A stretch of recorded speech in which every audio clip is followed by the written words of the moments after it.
നമ്മൾ നേരത്തെ പറഞ്ഞ കണ്ടീഷണൽ കൺസ്ട്രക്റ്റ് എങ്ങനെ ചെയ്യും എന്നാണ് അടുത്തത്. അപ്പോൾ നിങ്ങൾക്ക് നേരത്തെ അറിയാവുന്ന പോലെ സിയിലും CPP-യിലൊക്കെ നമ്മൾ ലൂപ്പ് എഴുതത്തില്ല, അതുപോലെ സംഭവം തന്നെയാണ്. കണ്ടീഷൻ എഴുതുക, അടുത്ത ടെസ്റ്റ് 1 ആക്ഷൻ 1, അടുത്ത ടെസ്റ്റ് 2 ആക്ഷൻ 2, അടുത്ത ടെക്സ്റ്റ് K ആക്ഷൻ K. ഇതിൽ ഓരോ വരിയും നമ്മൾ എന്ത് പറയും? ക്ലോസ് എന്ന് പറയും.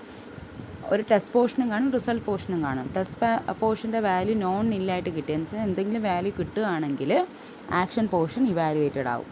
ഇല്ലയെന്നുണ്ടെങ്കിൽ ഫസ്റ്റ് ക്ലോസിന് വാല്യൂ ഒന്നും കിട്ടുന്നില്ല, അങ്ങനെയാണെങ്കിൽ എന്ത് ചെയ്യും? സെക്കൻഡ് ക്ലോസിലേക്ക് പോവും. എന്നിട്ട് ഈ ഒരു ടെസ്റ്റിനും വാല്യൂ കിട്ടുന്നില്ല എന്നുണ്ടെങ്കിൽ കണ്ടീഷൻ നില്ലെന്നുള്ള വാല്യൂ റിട്ടേൺ ചെയ്യും. അപ്പോൾ ഉദാഹരണത്തിന് നമുക്ക് മാക്സിമം ഓഫ് 3 നമ്പേഴ്സ് കണ്ടുപിടിക്കാം.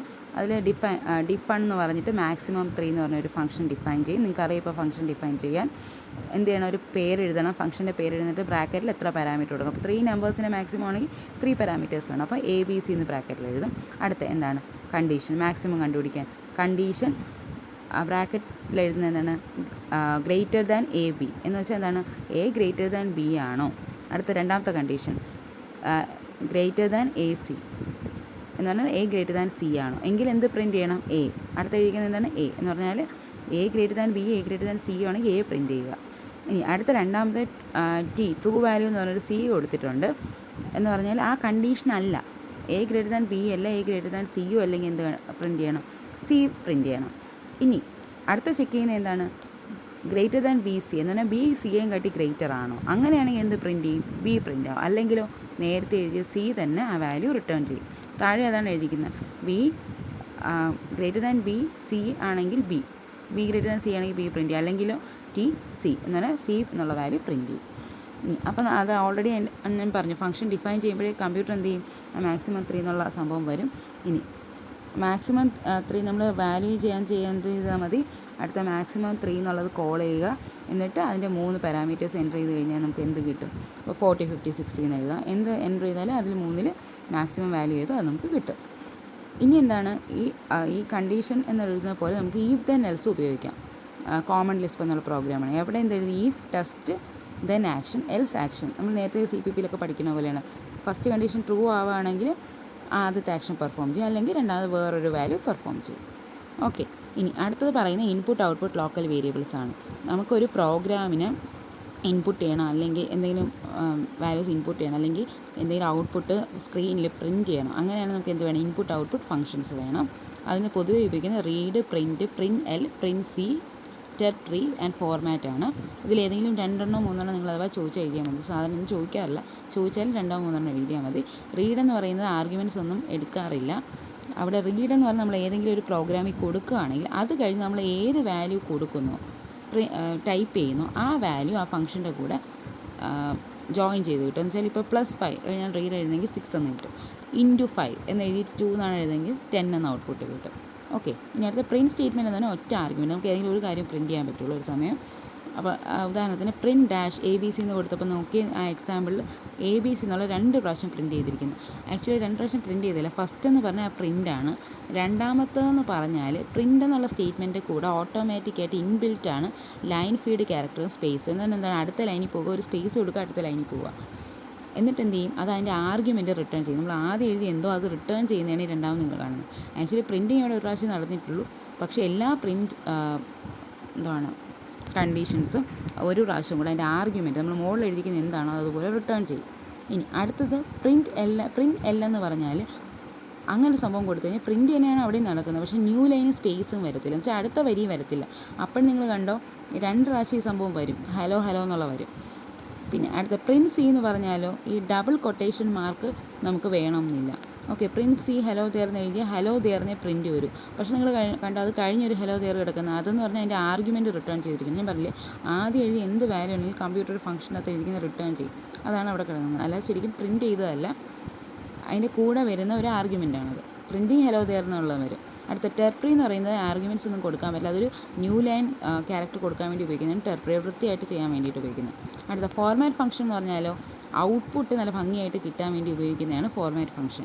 അതിൻ്റെ definition format designation string argument 1 argument 2. ഇനി അത് ഡയറക്റ്റീവ്സ് എന്ന് പറഞ്ഞ കുറച്ച് സംഭവമുണ്ട്. എങ്ങനെയാണ് ഒരു പുതിയ ലൈനിൽ പ്രിൻറ്റ് ചെയ്യണോ, ഒരു പുതിയ സ്പേസ് ഇട്ട് പ്രിൻറ്റ് ചെയ്യണോ എന്നൊക്കെ പറഞ്ഞിട്ട് അതാണ് ഈ താഴെ എഴുതിയിരിക്കുന്നത്. ടിൽഡ് എന്ന് പറഞ്ഞ് നിങ്ങൾക്കറിയാം, കമ്പ്യൂട്ടർ കാണുന്ന ടിൽഡ് എന്ന് പറഞ്ഞ സിമ്പിൾ ഇട്ട് എഴുതി കഴിഞ്ഞാൽ അതൊരു ഡയറക്റ്റീവായിട്ട് എടുക്കും.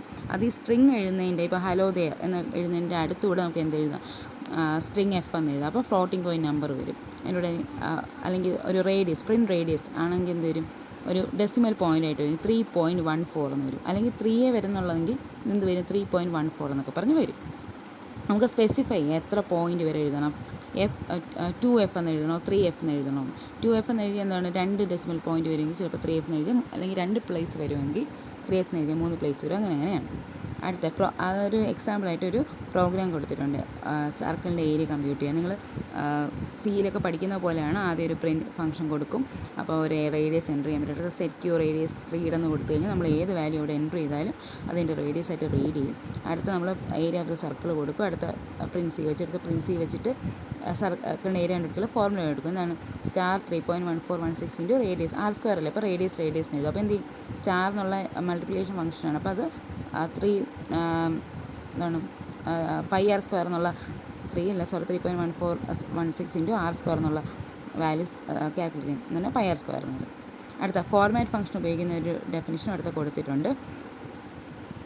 ഇനി അടുത്ത നമ്മൾ പറയുന്നതെന്ന് പറഞ്ഞാൽ, നിങ്ങൾ സിയിലൊക്കെ പഠിച്ചിട്ടുള്ള ലോക്കൽ വേരിയബിളും ഗ്ലോബൽ വേരിയബിളും ഉണ്ട്. ലോക്കൽ വേരിയബിൾ എന്ന് പറഞ്ഞാൽ ഒരു പർട്ടിക്കുലർ ഫംഗ്ഷനകത്ത് മാത്രം നമുക്ക് ആക്സസ് ചെയ്യാൻ പറ്റുന്ന ഫംഗ്ഷൻസാണ്. അത് ചെയ്യാൻ വേണ്ടി ലെറ്റും പ്രോഗ് എന്ന് പറഞ്ഞ 2 സ്റ്റേറ്റ്മെൻറ്റ്സ് ആണ് ഉപയോഗിക്കുന്നത്. അതിൽ ലെറ്റിൻ്റെ കോഡിംഗ് എന്ന് പറഞ്ഞാൽ let variable 1 value 1, variable 2 value 2, പിന്നെ എക്സ്പ്രഷൻസ് കണ്ടോ. അതിൽ let x -a y -b z -c എന്ന് പറഞ്ഞാൽ cons x cons y list x z. നിങ്ങൾക്കറിയാം കോൺസ് എന്ന് പറഞ്ഞാൽ ഇതെല്ലാം കൂടെ ഓരോരോ എലമെൻറ്റ് ആഡ് ചെയ്യാൻ ഉപയോഗിക്കുന്നതാണ്. അപ്പോൾ ഇവിടെ എന്ത് കിട്ടും, ABC എന്ന് കിട്ടും ഔട്ട്പുട്ട്. അതുപോലെ പ്രോഗ് എന്ന് പറഞ്ഞൊരു ഫംഗ്ഷനുണ്ട്. അതും ഈ പറഞ്ഞ ലോക്കൽ വേരിയബിൾസിൻ്റെ ലിസ്റ്റ് ക്രിയേറ്റ് ചെയ്തിട്ട് അതിൻ്റെ കൂടെ കുറച്ച് എക്സ്പ്രഷൻസും കൂടെ ക്രിയേറ്റ് ചെയ്യാൻ ഉപയോഗിക്കുന്നതാണ്. അതിനിവിടെ എക്സാമ്പിൾ കൊടുത്തിട്ടുണ്ട്. നിങ്ങൾ ജസ്റ്റ് ഇതൊക്കെ എന്താണെന്ന് ഒരു വരി അങ്ങനെയൊക്കെ എഴുതാൻ, ഇതിൽ ഏതെങ്കിലും എസ്സേയുടെ പാർട്ടൊക്കെ ആയിട്ട് ചോദിച്ചാൽ, അങ്ങനെ ഇതുവരെ ചോദിക്കാറില്ല, ജസ്റ്റ് ഒന്ന് അറിഞ്ഞിരുന്നാൽ മതി ഇതൊക്കെ എന്താണെന്നുള്ളത്. ഇനി ഇറ്ററേഷൻ കൺസ്ട്രക്ട്സ് എന്ന് പറഞ്ഞാൽ എന്താണ് നിങ്ങൾക്കറിയാം, റിപ്പീറ്റ് ചെയ്യാൻ ഉപയോഗിക്കുന്നത്, ലൂപ്പിംഗ് ഉപയോഗിക്കുന്നതാണ്. ഇവിടെ ഡു എന്ന് പറഞ്ഞ സ്റ്റേറ്റ്മെൻറ്റ് ഉപയോഗിക്കും. ഡു സ്റ്റേറ്റ്മെൻറ്റ് എങ്ങനെയാണ് എഴുതുന്നത്, do variable 1 value 1 variable update എന്ന് പറഞ്ഞാൽ ഫസ്റ്റ് ഒരു കണ്ടീഷൻ കൊടുക്കുക. കണ്ടീഷൻ ശരിയാണെങ്കിലോ ആ വാല്യൂ അപ്ഡേറ്റ് ആവും. അതുപോലെ കുറച്ച് കണ്ടീഷൻസ് അപ്ഡേറ്റ് ചെയ്യേണ്ട വാല്യൂകളും കൊടുക്കും. പിന്നെ ലാസ്റ്റ് എന്താണ്, വീണ്ടും ഒരു ടെസ്റ്റ് ഇവാലുവേറ്റ് ചെയ്യും. ടെസ്റ്റ് ഇവാലുവേറ്റ് ചെയ്തിട്ട് നോൺ നിൽ വാല്യൂ ആണെങ്കിൽ എന്ന് പറഞ്ഞാൽ അത് ട്രൂ ആണെന്നുണ്ടെങ്കിൽ എന്ത് ചെയ്യും, അവിടെ റിട്ടേൺ വാല്യൂ എന്ന് എഴുതിയിരിക്കുന്നില്ലേ, ആ വാല്യൂ നമുക്ക് ഔട്ട്പുട്ടായിട്ട് പ്രിൻറ്റ് ചെയ്യും. ഓക്കെ. ഇനി അതിൻ്റെ എക്സാമ്പിളായിട്ട് ഒരു ഫാക്ടോറിയൽ എങ്ങനെയാണ് നമുക്ക് ഡു കൺസ്ട്രക്റ്റ് ചെയ്യാം. ഒരു സംഭവത്തിന് ഫാക്ടോറിയൽ കണ്ടുപിടിക്കുന്നത്, അതെങ്ങനെ ചെയ്യാൻ പറ്റും, ഡിഫൈൻ ഫാക്ടോറിയൽ n എന്ന് കൊടുക്കാം. എന്നിട്ട് എന്ത് ചെയ്യാം, do count n minus count 1 എന്ന് വെച്ചാൽ എന്താണ് അവിടെ ചെയ്യുന്നത്, കൗണ്ട് -1 കൗണ്ട് എന്നൊരു വാല്യൂ കൊടുക്കുന്നു. ഓരോ പ്രാവശ്യം എന്ത് ചെയ്യും, അത് അതിൽ നിന്ന് ഒരു വാല്യൂ വീതം കുറയ്ക്കും. പിന്നെ എന്ത് ചെയ്യും, പ്രോഡക്റ്റ് എന്ന് പറഞ്ഞാൽ n ഇൻറ്റു മൾട്ടിപ്ലിക്കേഷൻ്റെ simple into product minus count 1 എന്ന് എഴുതിയാൽ കൗണ്ട് -1 ഇൻറ്റു പ്രോഡക്റ്റ് എന്നാണ് ആ വാല്യൂയുടെ അർത്ഥം. ഓക്കെ, അതാണ് പ്രോഡക്റ്റ് എന്നായിട്ട് സ്റ്റോർ ചെയ്യുന്നത്. അടുത്ത =0 കൗണ്ട് പ്രോഡക്റ്റ് എന്ന് പറഞ്ഞാൽ എന്താണ്, 0 എത്തുന്നത് വരെ. ഇപ്പോൾ നിങ്ങൾ 4 എന്നാണ് കൊടുക്കുന്നത്, എന്ത് ചെയ്യും, 4 എന്നുള്ള വാല്യൂ അത് എൻ്റർ ചെയ്യും. എന്നിട്ട് എന്ത് ചെയ്യും, കൗണ്ട് 1 കുറയ്ക്കും. അപ്പോൾ എന്താ, 4 അടുത്തത് 3 പോയി. എന്നിട്ട് എന്ത് ചെയ്യും, രണ്ടും കൂടി ഇൻറ്റു, അപ്പോൾ 4 × 3 ആയി. അടുത്ത എന്ത് ചെയ്യും, പിന്നത്തെ വാല്യൂ 4 × 3 അവിടെ കിടക്കുന്നത്. അപ്പോൾ 3 അവിടെ കിടക്കുന്ന വാല്യൂ. അപ്പോൾ അതിൽ എന്ത് ചെയ്യും, 3 വീണ്ടും ഒരു വാല്യൂ കുറയും. അപ്പോൾ 2 ആയി. അപ്പോൾ എന്ത് ചെയ്യും, 4 × 3 × 2 ചെയ്യും. അങ്ങനെയല്ലേ ഫാക്ടോറിയൽ ഉണ്ട്. അത് 0 എത്തുന്നതിന് മുന്നേ വരെ അത് ചെയ്യും. ഓക്കെ. അതുപോലെ തന്നെ ഡു സ്റ്റാർ എന്നൊരു കൺസ്ട്രക്റ്റ് ഉണ്ട്. അത് ഇതുപോലെ തന്നെയാണ് ഉപയോഗിക്കുന്നത് ഏതാണ്ട്. പിന്നെ ലൂപ്പ് ഫംഗ്ഷനുണ്ട്, നമ്മൾ CPP-ലൊക്കെ പഠിക്കും. ലൂപ്പ് എക്സ്പ്രഷൻസ് കൊടുക്കും. അപ്പോൾ എന്ത് ചെയ്യും, ലൂപ്പിനകത്ത് നിങ്ങൾക്ക് അറിയാം, ഒരു ഫോർ ലൂപ്പൊക്കെ ഇട്ട് കഴിഞ്ഞാൽ എന്ത് ചെയ്യും, വീണ്ടും ഉത്തരം എത്തുന്നവരെ അത് കണ്ടിന്യൂ ചെയ്തുകൊണ്ടിരിക്കും. പിന്നെ റിക്കർഷൻ എന്ന് പറഞ്ഞു കഴിഞ്ഞാൽ നിങ്ങൾക്ക് അറിയാം, ഒരു ഫംഗ്ഷൻ അതിനെ തന്നെ കോൾ ചെയ്യുകയാണെങ്കിൽ റെപ്പറ്റേറ്റീവ് ഒരു പ്രോസസ്സിനെ കാണിക്കുന്നതാണ് റിക്കർഷൻ. അപ്പോൾ റിക്കർഷൻ ചെയ്യണമെങ്കിൽ, റിക്കർഷൻ എന്ന് പറഞ്ഞാൽ എന്ത് ചെയ്യും, ഒരു വലിയ പ്രോബ്ലം ഒരു സിമ്പിൾ സ്റ്റെപ്പായിട്ട് റെഡ്യൂസ് ചെയ്യും. റിക്കർഷൻ 2 കാര്യങ്ങൾ വേണം, ഒരു സ്റ്റോപ്പിംഗ് കണ്ടീഷൻ വേണം, ഒരു റിക്കർസീവ് സ്റ്റെപ്പും വേണം. അപ്പോൾ ഫാക്ടോറിയലിൻ്റെ കേസിലാണെങ്കിൽ സ്റ്റോപ്പിംഗ് കണ്ടീഷൻ എന്തായിരിക്കും, n = 0 ആയിരിക്കും. റിക്കർഷൻ സ്റ്റെപ്പ് എന്ന് പറഞ്ഞാൽ എന്തായിരിക്കും, n-ഉം അതിൻ്റെ n-1 ഇൻറ്റു ചെയ്യുന്നതാണ്. ആ ഒരു എക്സാമ്പിളാണ് അവിടെ കൊടുത്തിരിക്കുന്നത്. അതുപോലെ തന്നെ ഫംഗ്ഷൻ എങ്ങനെ ഡിഫൈൻ ചെയ്യാമെന്നും കൊടുത്തിട്ടുണ്ട് റിക്കർഷൻ വെച്ചിട്ട്. പിന്നെ ഏറ്റവും ഇമ്പോർട്ടൻ്റ് ആയ കാര്യം എന്ന് പറഞ്ഞാൽ പ്രോപ്പർട്ടി ലിസ്റ്റാണ്. പ്രോപ്പർട്ടി ലിസ്റ്റ് എന്ന് പറഞ്ഞാൽ നിങ്ങൾക്കൊരു ആറ്റം അല്ലെങ്കിൽ ഒരു സംഭവത്തിന് ഒരുപാട് പ്രോപ്പർട്ടി നിങ്ങൾക്ക് അസൈൻ ചെയ്യും. ഇതാണ് ഏറ്റവും ഇമ്പോർട്ടൻറ്റ് ആർട്ടിഫിഷ്യൽ ഇൻ്റലിജൻസിനെ സംബന്ധിച്ചിടത്തോളം. പ്രോപ്പർട്ടീസ് അതുപോലെ ഗ്ലോബൽ അസൈൻമെൻറ്റ്സ് ആണ്. അതെന്ന് പറഞ്ഞാൽ പ്രോപ്പർട്ടി വാല്യൂ എന്ന് പറയുന്നത് ആറ്റമോ ലിസ്റ്റോ ആവാം. അസൈൻ ചെയ്യാൻ ഉപയോഗിക്കുന്നത് പുട്ട് പ്രോപ്പ് എന്നൊരു സംഭവമാണ്. അതിൽ പുട്ട് പ്രോപ്പ് എന്ന് പറഞ്ഞാൽ 3 കാര്യങ്ങളാണ്. ഒരു ഒബ്ജക്റ്റ് നെയിം കാണും, അതിൻ്റെ പേര് കാണും, അതുപോലെ അതിൻ്റെ വാല്യൂ കാണും. അത് എഴുതേണ്ട ഓർഡർ എന്ന് പറഞ്ഞാൽ put prop object value attribute. ഉദാഹരണത്തിന് നിങ്ങൾക്ക് പറയുന്ന ഒരു കാറിൻ്റെ കളർ പറയുന്നത് റെഡാണ്. അപ്പോൾ നിങ്ങൾക്ക് എങ്ങനെ കൊടുക്കാം? Put prop car red colour എന്ന് കൊടുത്തു കഴിഞ്ഞാൽ മീനിങ് എന്താണ്? ഒരു കാറിൻ്റെ കളർ എന്ന് പറയുന്നത് റെഡാണ്. അപ്പോൾ നമുക്ക് കമ്പ്യൂട്ടറിനെ പഠിപ്പിക്കാൻ ആർട്ടിഫിഷ്യൽ ഇൻ്റലിജൻസ് ഉപയോഗിക്കുന്ന ഈ ഒരു സംഭവമാണ്. ഓക്കെ, ഇനി തിരിച്ചൊരു പ്രോപ്പർട്ടി വാല്യൂ നമുക്ക് കിട്ടണം എങ്കിൽ നമ്മൾ എന്ത് ചെയ്യും? ഗെറ്റ് എന്നുള്ള ഫംഗ്ഷനാണ് ഉപയോഗിക്കുന്നത്. അവിടെ നമ്മൾ ഗെറ്റിൻ്റെ കൂടെ എന്ത് എഴുതണം? ഗെറ്റ് എന്ന് എഴുതിയിട്ട് കാർ കളർ എന്ന് എഴുതണം. വെച്ചാൽ ഒബ്ജക്റ്റും എഴുതണം, അതിൻ്റെ അട്രിബ്യൂട്ടും എഴുതണം. കാറും കളറും എഴുതി എന്ത് ചെയ്യുക? അട്രിബ്യൂട്ടിൻ്റെ വാല്യൂ കിട്ടും. അട്രിബ്യൂട്ട് എന്ന് പറയുന്നത് കളറാണ്, അതിൻ്റെ വാല്യൂ എന്ന് പറഞ്ഞാൽ റെഡാണ്. അപ്പോൾ അതിൻ്റെ വാല്യൂ കിട്ടും. ഇനി വാല്യൂസ് റിമൂവ് ചെയ്യാൻ നമുക്ക് എന്ത് ചെയ്യണം? റിം പ്രോപ്പ് എന്നുള്ള ഫംഗ്ഷൻ ഉപയോഗിക്കണം. എന്ന് വെച്ചാൽ റിം പ്രോപ്പ് എന്ന് കാർ കളർ എന്ന് പറഞ്ഞു കഴിഞ്ഞാൽ നമ്മൾ നേരത്തെ റെഡ് കൊടുത്തിട്ടുണ്ടെങ്കിൽ അതിൻ്റെ മെമ്മറിയിൽ നിന്ന് എന്ത് ചെയ്യും? റെഡ് എന്നുള്ള വാല്യൂ റിമൂവ് ആവും. അപ്പോൾ എന്ത് കിട്ടും? ഔട്ട്പുട്ട് നില്ലെന്ന് കിട്ടും. ഓക്കെ, അപ്പോൾ പ്രോപ്പർട്ടി ലിസ്റ്റ് എന്തിനു ഉപയോഗിക്കാം? നോളജ് റെപ്രസെൻറ്റേഷന് ഉപയോഗിക്കാം. ഒരു കൺസെപ്ഷൻ നെറ്റ്വർക്കിലൊക്കെ ഇത് ഉപയോഗിക്കുന്നുണ്ട്.